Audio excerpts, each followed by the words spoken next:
E o Novo recebe aqui para entrevista, no estúdio novo, o senador pelo PT do Rio Grande do Norte, o senador Jean Paul Prats. Senador, seja bem-vindo aqui ao Novo. Obrigado, meus queridos, obrigado. Aqui também para entrevista comigo, Jean Valério. Olá, pessoal, bom receber o senador e saber das novidades, né? Com um olhar de quem participa lá dentro, que está dentro do caldeirão efervescente. Vamos sabatinar aqui o senador e tentar extrair dele algumas informações de bastidores. Obrigado, meu xará.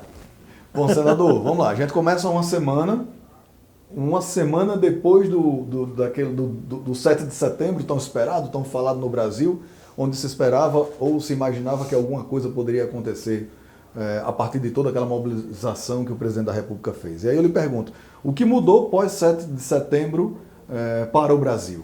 Pois é, essa semana que inicia, ela vai ser a continuação da outra em termos de importância política. Nós tivemos uma semana de 7 de setembro com essa agitação, que nem foi tão agitação assim, a agitação foi mais da parte do próprio presidente, né? Eu costumo dizer que as manifestações elas são parte da democracia, manifesta quem quiser, a favor, contra o presidente. É claro que é meio esquisito você ter manifestações um pouco mais agressivas, assim, aqui e acolá, pelo menos verbalmente, a favor de um governo. Normalmente você vê o contrário, né? O governo fazendo alguma coisa e alguém lá reclamando e tal. Como se criou uma espécie de mundo paralelo nesse sentido aí, o presidente conseguiu criar esse cenário de que muita gente atrapalham, as pessoas atrapalham o seu governo, né? Conseguiu culpabilizar ou pelo menos apontar como responsáveis vários elementos. Uma hora é a China, outra hora é o PT, outra hora é o Supremo Tribunal, enfim, tem sempre um personagem qualquer aí que é indigitado. Né? Essas manifestações acabam virando uma coisa de apoio ao presidente, mas contra alguma instituição ou alguma coisa, normalmente não muito democrático. Mas vamos lá, que toleremos que seja democrático isso também. O que não é democrático, ou o que não foi democrático na semana passada, foi a manifestação dele próprio, presidente, no sentido de não só agredir um poder, como claramente, expressamente, dizer que não iria compactuar ou seguir decisões de um outro poder. Isso é altamente antidemocrático.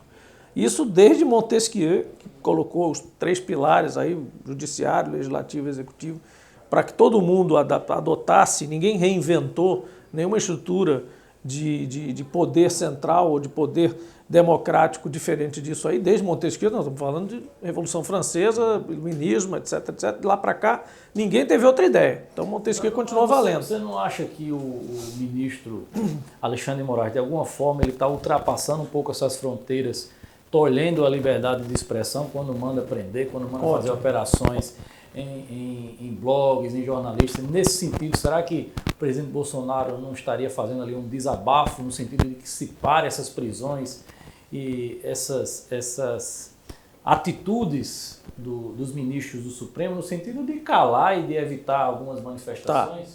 Deixa eu explicar uma coisa que eu tenho dito nisso. Aparentemente, alguns, como eu disse, fazem caracterizam uma situação, uma circunstância de que o Supremo Tribunal estaria caçando a liberdade de expressão.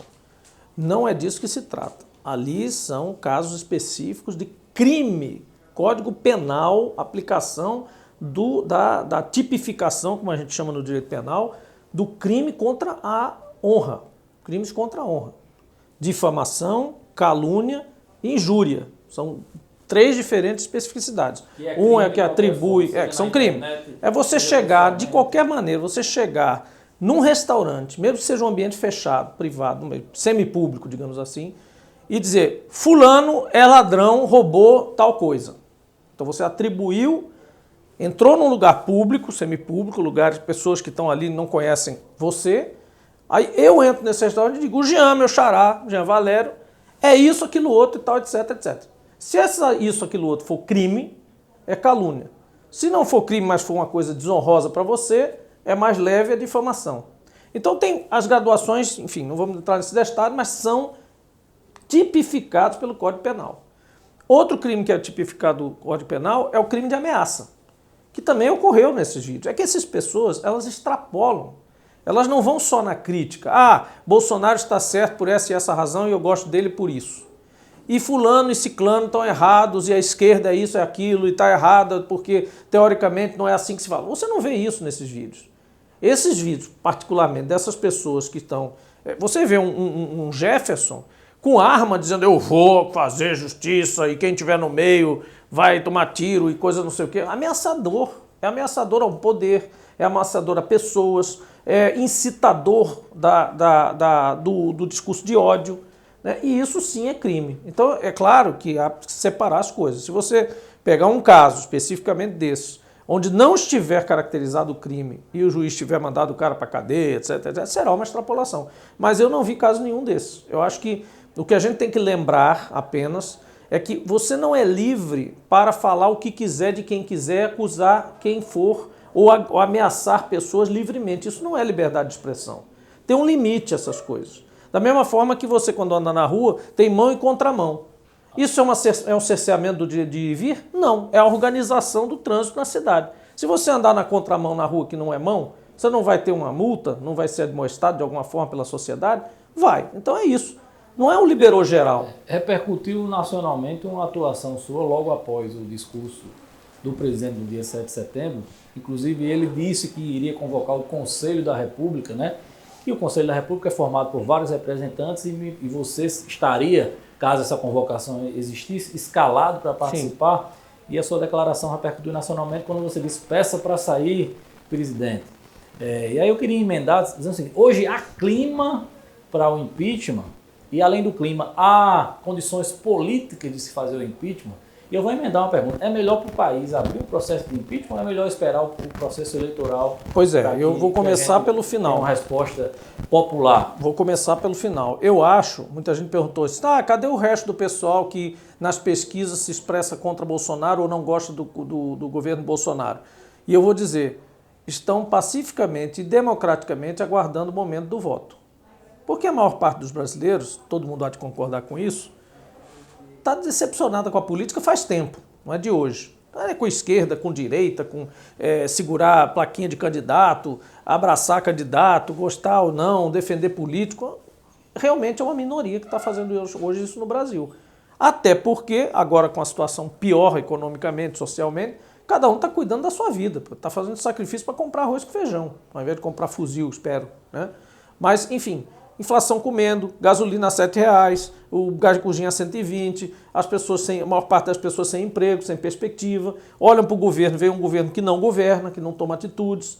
Então, para o governo, criar esses factoides, criar essas... Veja que todos esses conflitos que a gente está vivendo, a gente está aqui sentado hoje discutindo se o Supremo deve ser empichado ou não deve, se o presidente... Essas crises todas foram criadas pelo próprio personagem Bolsonaro. Então, se ele estivesse só governando, imagina que ele só estivesse comandando a equipe econômica. Há clima político. Pois é, deixa eu chegar lá. Não há. Dessa semana pois é, o clima político, eu dividiria em dois ambientes diferentes. Uma coisa é o que está fora do Congresso, infelizmente, e outra coisa é o que está dentro da Câmara, especificamente, e mais especificamente ainda, na cabeça e no corpo de um indivíduo que, infelizmente, eu acho que a Constituição nesse aspecto está errada e merece correção, nós colocamos, pela Constituição, uma e somente uma pessoa do Brasil e todo, da República, responsável por iniciar processo de impeachment do presidente. Veja o que aconteceu com isso.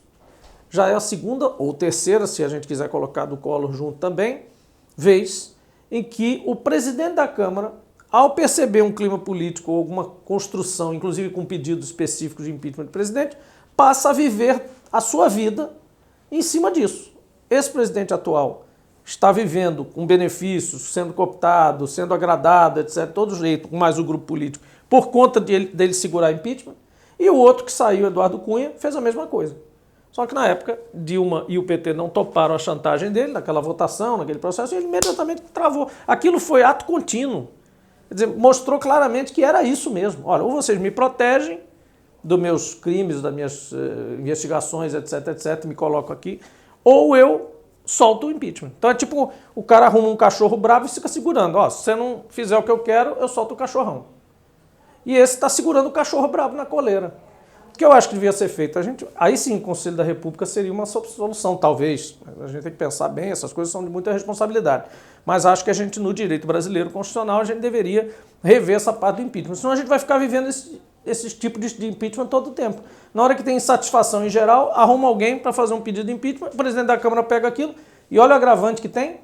o presidente da Câmara é um dos mais interessados no impeachment, dependendo do lado que ele tiver. Ou você me agrada, ou eu coloco o impeachment a correr e eu sou o segundo da fila para assumir. Então, porque se o vice-presidente sair de algum jeito, o presidente da Câmara eleição. assume.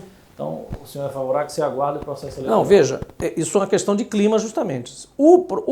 Infelizmente, de novo, este personagem, é em cima dele que está a questão do impeachment. Então, o que acontece? Ele vai sofrer pressões. Ele vai sofrer muitas pressões. A principal pressão que ele vai sofrer, por exemplo, essa semana nós estaremos em Brasília toda semana, nós vamos trabalhar na cabeça e no grupo do próprio Centrão, a cabeça do Arthur Lira dizendo o seguinte: amigo, você quer passar para a história como o presidente da Câmara pusilânime, fraco, covarde, desconectado com a realidade, que sequer considera que houve vários crimes de responsabilidade que precisam ser julgados, porque, veja, é para soltar o processo. Não quer dizer que ele vá ser empichado. Ele não é empichado pelo presidente da Câmara. Jamais seria assim. É para começar um processo para haver uma discussão sobre isso. Ah, mas isso não é bom para o país agora, etc, etc. Mas o que é pior do que na semana passada, em pleno 7 de setembro, o presidente dizer que não vai cumprir decisões judiciais?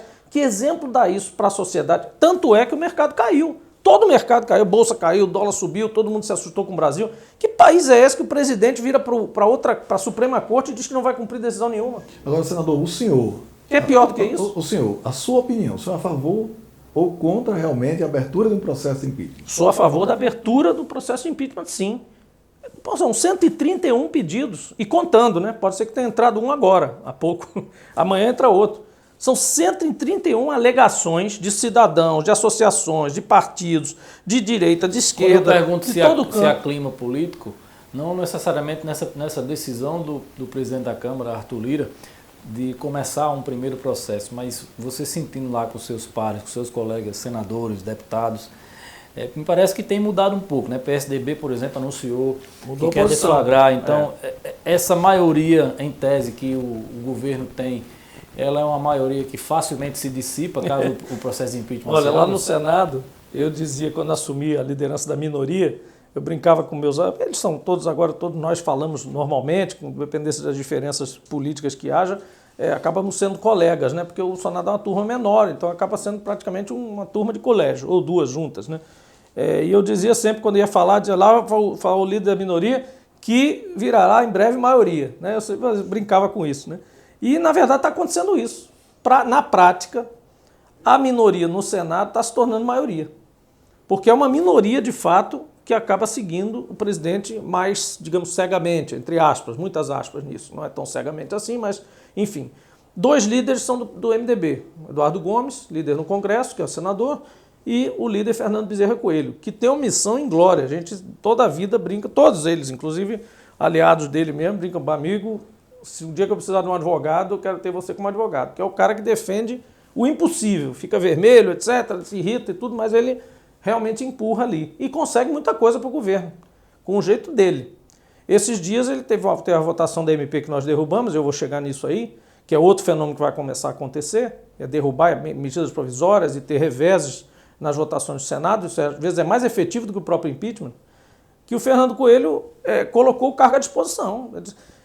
Se vocês toparem o acordo, eu tenho certeza, olha, vou dar segurança a vocês que essa MP vai sair daqui, não vai receber jabutis lá na Câmara e vai direto para o presidente. Ninguém confiou. Aí eu fiz até uma fala, diz, olha, nós gostamos tanto do Fernando Bezerra aqui como líder do governo que a gente não quer que ele ponha o cargo em risco.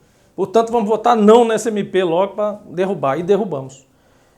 Mas você chegar ao ponto de ser líder do governo no Senado e ter que colocar o cargo de líder como aval para conseguir um acordo, significa que a credibilidade do que sai do Senado não ser mudado na Câmara, esse tipo de acordo que normalmente era comum e era cumprido, não é mais.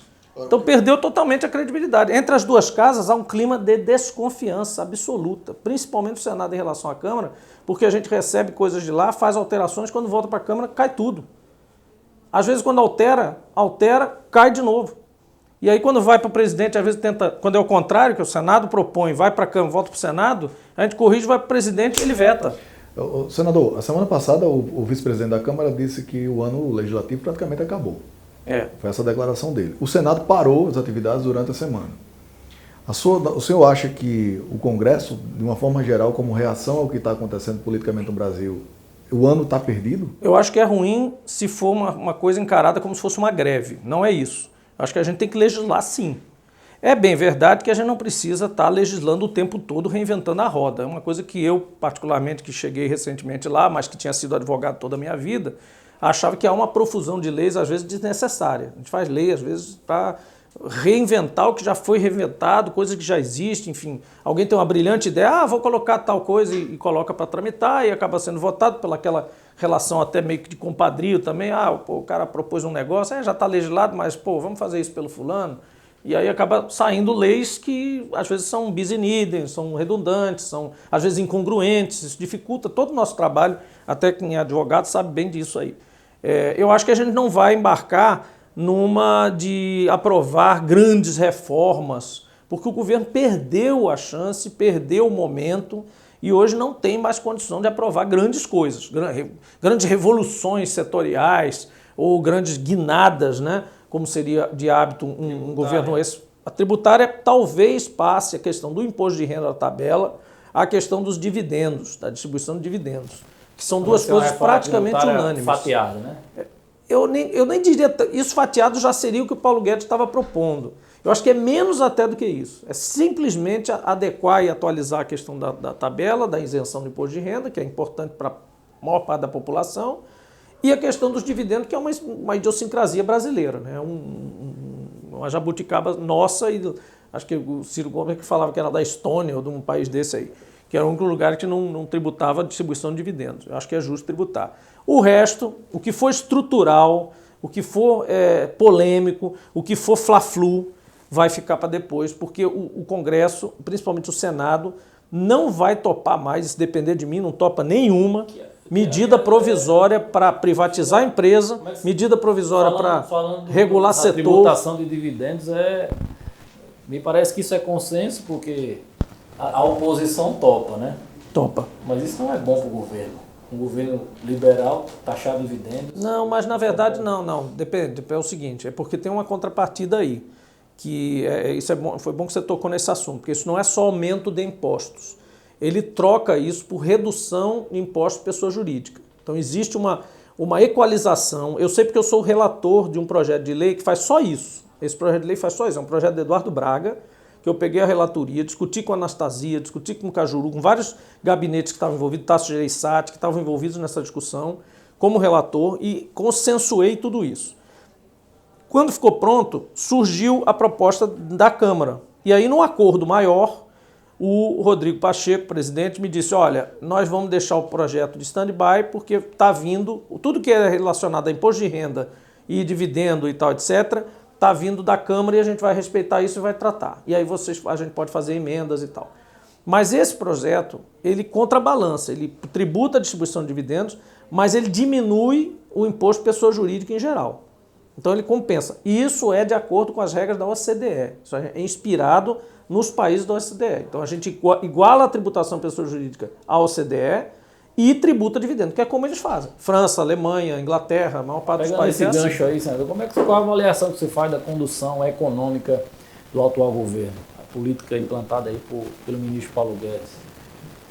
Eu acho que ela é extremamente ideológica.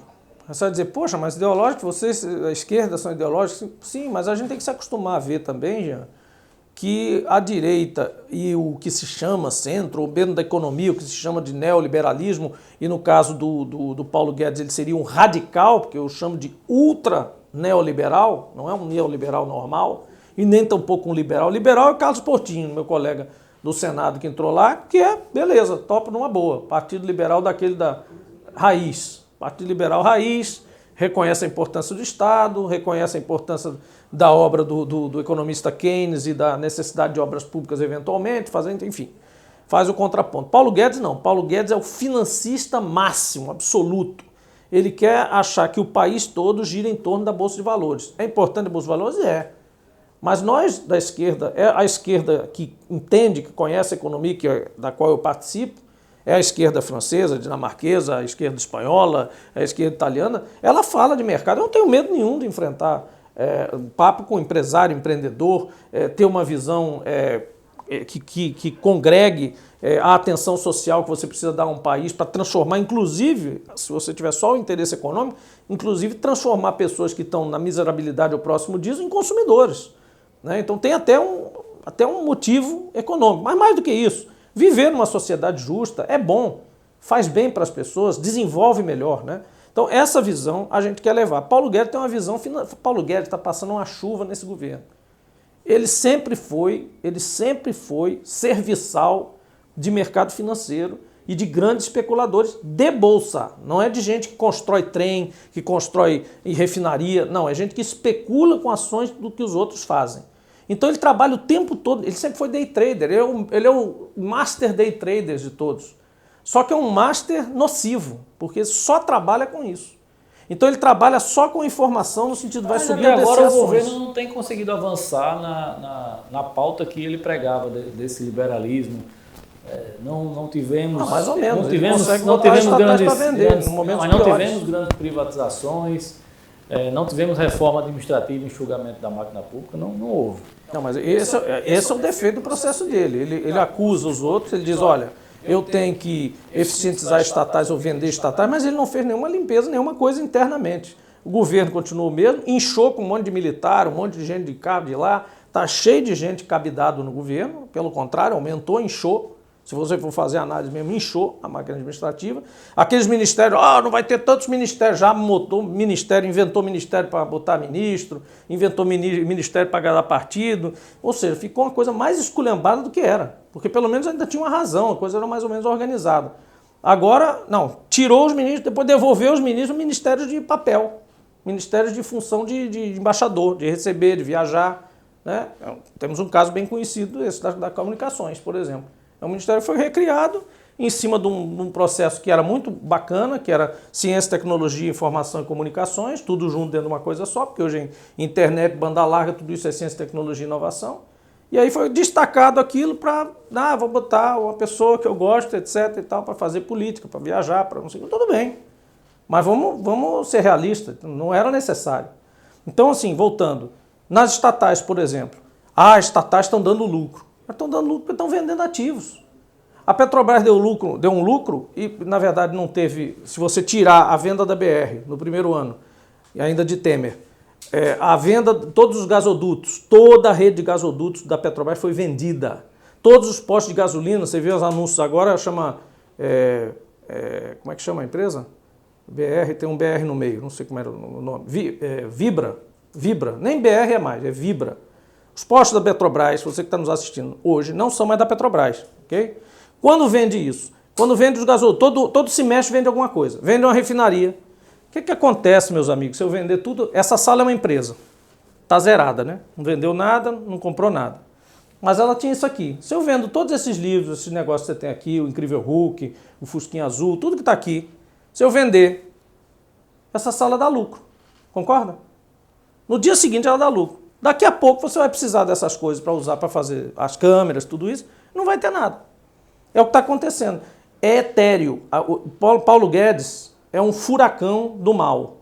Ele passa, desestrutura esse negócio todo, arruma a vida dele com os amigos dele, mas vende as refinarias, vende os correios, vende os gasodutos todos. Gasoduto, vamos dar um zoom aqui no gasoduto. Venderam todos os gasodutos da Petrobras. Sabe o que a Petrobras está fazendo? Alugando os gasodutos de volta.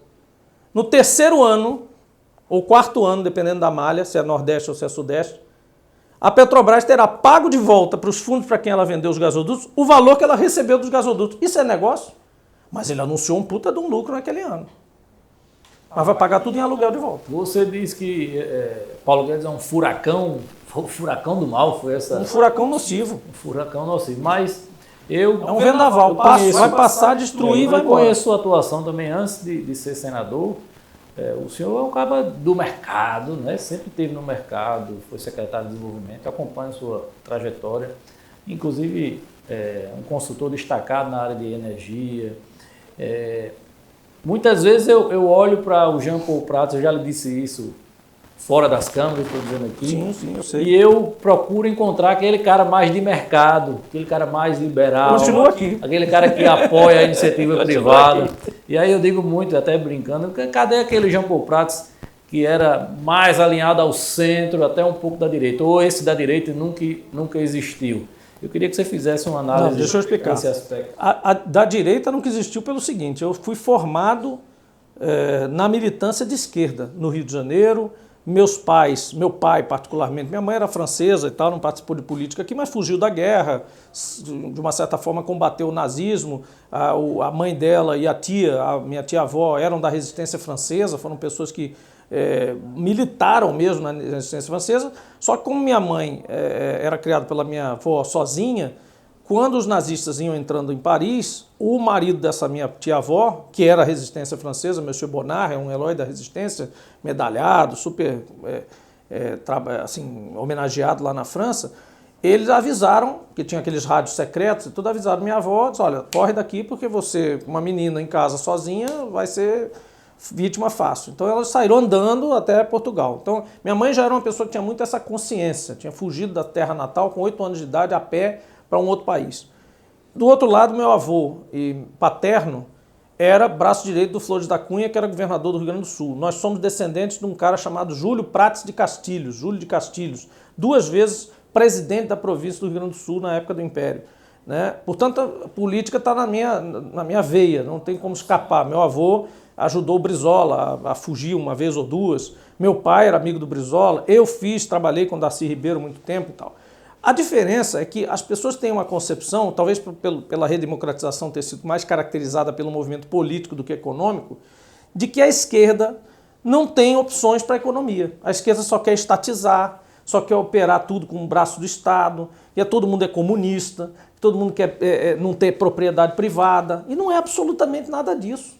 Absolutamente nada disso. É por isso que eu comecei falando da esquerda francesa, da esquerda dinamarquesa, inclusive, da esquerda canadense. O deputado Girão, aqui do deputado federal, semana passada, sugeriu que o senhor fosse enviado para Cuba, né, fazendo uma ilação exatamente com eu não vi esse negócio, não. O comunismo. Eu, felizmente, estou muito ocupado para ficar vendo as redes do Girão, mas, enfim, eu sempre me refiro bem a ele. Acho que eu prezo, inclusive, a representatividade que ele traz à Câmara dos Deputados. Tenho muito trato com ele, sempre sou muito cordial com ele. Não acho que ele quisesse me expulsar para Cuba, mas ele já faz parte dessa turma que gosta de exilar pessoas, né? Isso aconteceu muito e tal, é bem característico. É mais fácil, né, exilar uma pessoa do que contestar, argumentar e tal. Mas, o que é que o mercado... Mas eu digo o seguinte... O que é que o mercado... Portugal é a iniciativa privada espera do senador Jean Paul. Hoje Portugal é governado pela esquerda. A França foi por muito tempo governada pela esquerda. A Itália também, a Dinamarca, a Noruega, vários países. O Canadá também. Todos os países do mundo praticamente hoje, democracias avançadas, têm esquerda, direita, centro-esquerda, centro-direita, etc. E uma hora um está no poder, outro não está. Depende das circunstâncias. O que eu acho é que um país como o Brasil, com tanta injustiça, com tanto problema, né, com tantas diferenças, não pode assumir um papel de direita onde laissez-faire, laissez-passer é a regra. Ou seja, cada um que se vire, né, e quem for pobre fica pobre, paciência. O máximo que eu faço, que a direita admite, é fazer caridade. Caridade é um negócio do século passado, não existe mais. Agora, em relação ao mercado, a única coisa que a minha diferença com essa política, por exemplo, do Paulo Guedes, é que não pode ser também laissez-faire, laissez-passer. Refinarias brasileiras foram construídas em áreas de influência diferentes para justamente poderem entrar em todos os mercados brasileiros. Alguma vez você viu, faltou diesel, faltou gasolina, nesse tempo todo que existe a Petrobras, tempos de monopólio e tempos de abertura, em algum lugar do país, a não ser ocasionalmente por uma falta, um caminhão quebrou, um negócio, mas assim, sistematicamente, faltou combustível em algum lugar? Não. Trazendo a Petrobras para o Rio Grande do Sul. Então o modelo, só uma coisa, Petrobras aqui no Rio só um minutinho, só para terminar. O modelo funcionava. O modelo funciona. A Petrobras... Por que você vai vender refinaria para ter uma competindo com a outra, sendo que as áreas de influência são completamente diferentes? Você não vai competir. A Petrobras perdeu totalmente seu papel social, e o que é que a Petrobras poderia talvez pagar ou recompensar o Rio Grande do Norte pelos anos de exploração dos seus ativos ambientais, sociais. Como senador, você enxerga alguma saída para que a gente esse não é exatamente o caminho. O argumento talvez não seja exatamente esse. É próximo disso, mas não é exatamente isso. Se você disser assim, vamos compensar pelo que ela tirou de petróleo, já foi compensado porque você recebeu royalties. Você, eu, Guamaré, Macau, Rio Grande do Norte. O que você fez com isso? Problema. É a cigarra e a formiga, né? Tem cidade que investiu em infraestrutura, melhorou a vida das suas pessoas, estruturou para gerações futuras, que é a razão de ser o royalties, e tem outras que cantaram e dançaram. Inclusive, os governos costumavam antecipar os royalties, né? Agora eu acho que essas antecipações... E pagava banda de forró para fazer carnaval, então não é nada contra isso. Mas fazer só isso é complicado. Você vê hoje a cidade de Bacau, a cidade de Guamaré, são exemplos disso. Era uma cidade que era para ser o melhor IDH do Rio Grande do Norte e não passou pela história e não fizeram isso. Então, assim, essa compensação assim, dos recursos não renováveis retirados do solo para gerações futuras foi paga na forma de royalties. O que eu diria é que a Petrobras, como estatal, mesmo mista, com ações ofertadas em bolsa, tudo isso, ela tem um papel de universalização de presença e investimento de petróleo no Brasil. Então, Paulo Guedes, quando pega a Petrobras e transforma numa Petro-Sudeste, que é o que está acontecendo, não sei se todos sabem, mas a Petrobras já vendeu todas as operações da Amazônia, inclusive o campo de Urucu, que era um showcase mundial de operações em selva, que vai deixar de ser, porque certamente a empresa que pegou não vai ter condição de manter o mesmo nível. A refinaria de Manaus está à venda. Todas as refinarias do Nordeste estão à venda, todos os campos em terra do Nordeste estão à venda, a refinaria de Belo Horizonte, Betim, está à venda e todos os ativos do Sul estão à venda, inclusive a produção de petróleo de xisto, que é uma patente da Petrobras, que também está à venda. Tudo por uma cocada e uma maliola na liquidação da xepa da pandemia, que é o momento em que está todo mundo preocupado em se restabelecer no mundo todo e só tem os abutres e os especuladores buscando ativos a preço bem baratinho para poder depois, na hora da retomada da economia, fazer valer o que eles ganharam. É disso que está se falando. A Petrobras está à venda dessa forma. Se você transformar a Petrobras na Petro-Sudeste, ela vira uma independente americana, daquela qualquer que opera lá no Texas, tal, faz o seu comércio, tem o seu lucrinho, mas não vai ser mais a Petrobras que chega lá no Amapá, que chega lá no Acre, que é obrigada a furar um poço, às vezes um poço um pouco mais caro, talvez não passasse no crivo de uma empresa como uma Shell, uma Chevron, mas para provar uma tecnologia ou para provar a tese do pré-sal. O pré-sal jamais teria sido furado se fosse uma empresa não estatal. Você não passaria na decisão do Conselho. Vamos trazer para a política, porque eu ia tomar uma água ali e deixar vocês dois conversando sobre a economia. Pintou um clima.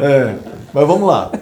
Senador, a oposição aqui no Rio Grande do Norte tem se mexido muito politicamente. Tem os bolsonaristas, os dois ministros aí disputando, querendo ser candidato a senador. E a gente vê um posicionamento muito discreto até da governadora. Né? Estrategicamente, ela não fala sobre a eleição. No entanto, os movimentos que a gente vê, por exemplo, o PMDB chegando, uma possibilidade de se somar a essa aliança. O Lula esteve lá na casa, também esteve na casa do senhor, mas esteve na casa do senador Garibaldi. Qual é a sua posição hoje nesse processo em relação às escolhas que podem acontecer para a formação da chapa? O senhor se mantém candidato, pré-candidato à reeleição para o Senado? Olha, Daniel, é o seguinte, eu preciso fazer meu dever de casa. Esse processo está muito parecido com aqueles finais ou semifinais de campeonato, oitava de final, quartas de final, semifinal e final. Eu não estou preocupado com quem vai ser adversário lá do outro lado. Lá longe, se é o ministro Y, o ministro X, o ex-ministro Z, o tal senador tal, não estou me preocupando, deixa que eles se peguem lá. Eu não vou me preocupar com outro grupo da Copa se eu estou aqui tentando me caracterizar, me cacifar, né, em todos os sentidos, para ser o candidato da cadeira da situação. Situação no governo do Rio Grande do Norte. Situação somos nós. Eu me elegi junto com a senadora Fátima Bezerra. Seu suplente, antes que digam que sem voto, tem voto, que são os mesmos votos. É a mesma coisa dizer que o vice-presidente não tem voto. Teve voto. O vice-governador teve voto. O vice-senador, que é o suplente, teve voto. E uma vez que a governadora foi eleita, né, renunciou à cadeira, tem que renunciar para não ocupar dois poderes ao mesmo tempo, e eu assumi. Quem votou lá viu meu nomezinho e minha foto, que agora na lei nova tem que ter a foto. E em todos os materiais da campanha tinha lá o nomezinho, suplente de Jean Paul Prats. Então não tem esse negócio. O povo concorrer à eleição de Natal, foi a terceira maior votação do Estado depois dos 2 prefeitos das principais cidades eleitos. Os 2 eleitos, mas o Jean Paul. Terceira maior votação. Então no negócio de voto não é... Então eu acho que tem legitimidade por ter concorrido e testado na eleição de Natal também favoravelmente.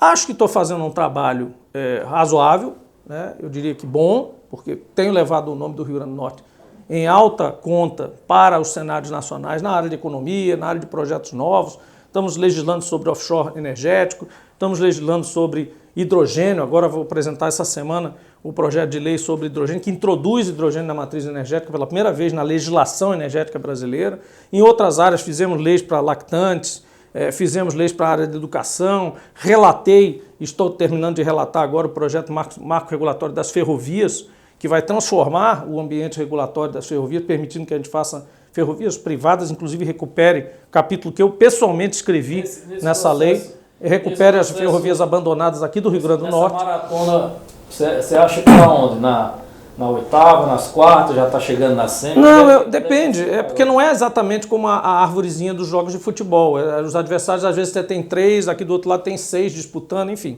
Não é tão claro quanto a tabelinha do futebol. Mas o fato é que, voltando ao que você disse, eu tenho que fazer o meu trabalho. Qual é o meu trabalho? Eu me firmar dentro do partido, dizer, eu sou aquele que do partido se destacou e que vai para esta cadeira. Aí você me pergunta, vai para deputado, vai para... Não, eu estou setado para a cadeira do Senado.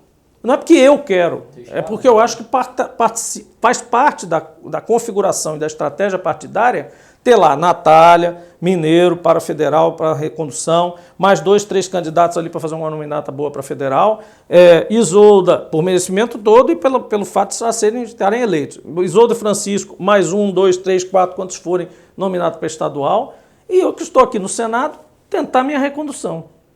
Se isso vai ser colocado depois em... sobre isso com a governadora política? Claro, sempre. E eu acho que a governadora está certa. Qual é o acordo? A governadora não pode ficar se posicionando agora. É muito cedo para ficar rifando cadeira ou para ficar dando cadeira para pessoas. Ela tem um governo, ela tem aí uma boa parte do governo ainda para terminar. Tem aliados, tem partidos que entraram no processo e que aderiram ao governo. Tem outros que já começam a se organizar para sair. Tem gente que já saiu do governo. Está aí o próprio deputado Benes, que virou candidato de uma hora para outra contra ela. Enfim, tem configurações ainda que talvez seja, por segurança, melhor, justamente, deixar essa discussão, que é muito mais segura, porque comigo a gente conversa toda hora, nós somos correligionários, somos parceiros. Eu sou liderado da governadora Fátima Bezerra. Então é mais fácil juntar essa peça depois. Alguns movimentos do senador Jean Paul de aproximação com o ex-presidente Lula, né? Inclusive, voltando ao assunto, o jantar na sua casa, ele foi claro aqui em Natal com o jantar, mas não propriamente dito o jantar. Mas me parece que vocês colocam como uma oposição nacional ao governo Bolsonaro, você coloca bem, se coloca como muito próximo a Lula. Esse também é um movimento que de alguma forma você acredita que ele põe num lugar privilegiado dessa maratona que você claro. Proximidade com Lula, o link com Lula. Claro, liderança. Na eleição presidencial com Lula bem melhor nas pesquisas aqui. Exato. O apoio dele ao seu nome certamente influencia. Como claro. É que está o seu diálogo com o ex-presidente Lula? Claro, muito bom, sempre desde que eu assumi. Enfim, antes já tínhamos tido ocasiões como secretário de Energia, cheguei a viajar com a governadora Vilma junto com Lula, 2003 para o Oriente Médio, tivemos essas relações lá de trás, depois perdi um pouco o contato, enfim, depois de 2010, 2013, por aí. Não estive em cargo federal, como vocês bem sabem, portanto, me filiei ao partido em 2013, já nessa fase um pouco mais de crise, de crítica ao PT, justamente por querer achar que precisava de umas representações novas, que a gente poderia entrar nesse processo de reconstrução, reorganização do partido, inclusive na área econômica, setorial. E ultimamente, a conversa com o presidente Lula tem sido muito porque ele está muito preocupado com essa área de energia e petróleo. Então a gente tem falado muito, e muito mais a miúde do que jantar e coisa assim. A gente tem falado, por exemplo, eu tenho proposto um plano de pensar e discutir, calma que ainda não é uma ideia fixa, fechada, mas a fusão da Eletrobras com a Petrobras.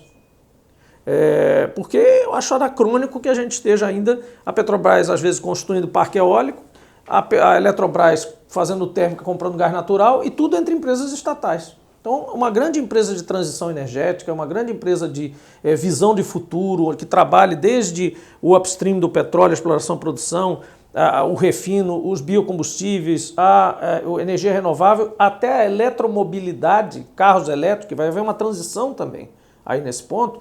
Você trabalhar isso tudo numa empresa integrada é muito melhor, muito mais interessante para o acionista também, porque essas empresas têm limites nessa transição energética. Então, enfim, vários assuntos, entre eles esse, mas vários outros, apagão, racionamento, essa questão da eletromobilidade, novas fontes de energia, aproveitamento dos recursos naturais do Brasil de forma sustentável. Entra a parte de meio ambiente também muito forte, porque o setor de energia tem muito a ver com a parte de meio ambiente. Então, tudo isso tem sido objeto de conversa de Lula. Tanto que você vê que na época que ele fazia as entrevistas aqui, conversando e tal, ele volta e meia vinha e se referia a mim, conversava, a gente conversava um pouco, dava uma dica, uma coisa assim mais atualizada sobre o que acontecia aqui, perguntou-se muito sobre ZPE, sobre porto, sobre aeroporto, como é que estavam as questões de infraestrutura aqui, porque ele fez parte desse processo de decisão. Está amarrado lá em cima, falta amarrar aqui embaixo, na questão dos diretórios nacionais, os nossos 6 senadores, meus colegas, apoiam esse processo. Agora, claro, a liderança local... O chega com o apoio do presidente, né? Não há essa disputa, não há uma questão de buscar apoio contra ninguém. Não existe nem contra nem a favor. As circunstâncias vão correndo e todos nós vamos saber nos adaptar ao que for mais competitivo e mais útil, mais interessante. Com o Garibaldi eu converso. Eu conversei antes desse almoço, inclusive, de Lula, etc. Preparei, conversei com o Walter. A gente conversa seguidamente. Eu, particularmente, acho que o MDB talvez seja um partido mais próximo aqui para a gente, desse igual condições com o PT, capilaridade, número de prefeitos, né, histórico, etc., seja o partido mais próximo aí de fazer uma aliança de grande porte. Né? Claro que vão ter outras alianças e outros partidos juntos também, partidos, inclusive, que já estão na base.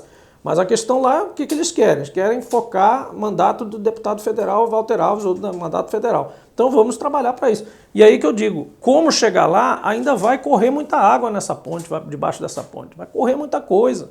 E a gente fluidamente vai trabalhando. Agora, uma coisa que eu não posso deixar de fazer, o meu papel como senador da República pelo Rio Grande do Norte. Então eu vou continuar legislando, vou continuar mandando emendas, continuar trabalhando com os prefeitos tecnicamente. Todas as cidades do Rio Grande do Norte já receberam recurso do senador Jean. Todas. Não interessa se é de Robson, se é de Vilma, se é de Fátima, se é de sei lá quem. Todas. Eu estou vendo que o senhor está andando no estado todo, né, agora? Sim, porque todas as cidades receberam recurso nosso. Está andando muito. Nosso não, Daniel, que é da União, com emenda nossa. Enfim, já trabalhamos com vários setores, em várias áreas, em legislação, em emendas para o Estado. Foi o mandato que mais dedicou recursos também para o governo do Estado, portanto, não há a menor dúvida que nós somos parceiros de Fátima no governo. Covid, as iniciativas de troca das rubricas lá da bancada, partiu do senador Jean. A maior parte dos recursos que veio para os hospitais do Estado veio do senador Jean. Então a gente, inclusive, claro, deixou de atender outras demandas, e a gente explicou isso aos prefeitos, as entidades, as pessoas que nos pedem, lideranças locais, que a gente teve que realmente colocar dinheiro nos hospitais regionais. E fizemos um belíssimo trabalho nos hospitais regionais, com esses leitos, com esse atendimento, com tudo isso que ficou lá. É investimento no SUS, direto na veia do SUS. Senador, quero agradecer a sua presença aqui no Estúdio Novo. Quero dizer que a casa está à disposição, sempre que estiver em Natal. Vamos bater esse papo, é muito bom conversar sempre com você, trazendo toda essa experiência que você carrega e o que traz de Brasília para cá para a gente ouvir um pouquinho. Jean. Agradecer, senador, sempre solícito, sempre atencioso com a gente, e desejar que você faça aí um bom resto de mandato e que você foque muito nos assuntos da economia do Estado. Eu sei que você pode contribuir muito, tem contribuído em relação a isso, tá? E torço para que transforme essa sua capacidade em benefício para o Rio Grande do Norte, que nosso Estado precisa bastante. E a gente vai acompanhar aqui e, eventualmente, vamos fazer uma entrevista dessa para atualizar os assuntos. Né? É isso. Obrigado, pessoal. Muito obrigado mesmo. Boa semana para todos.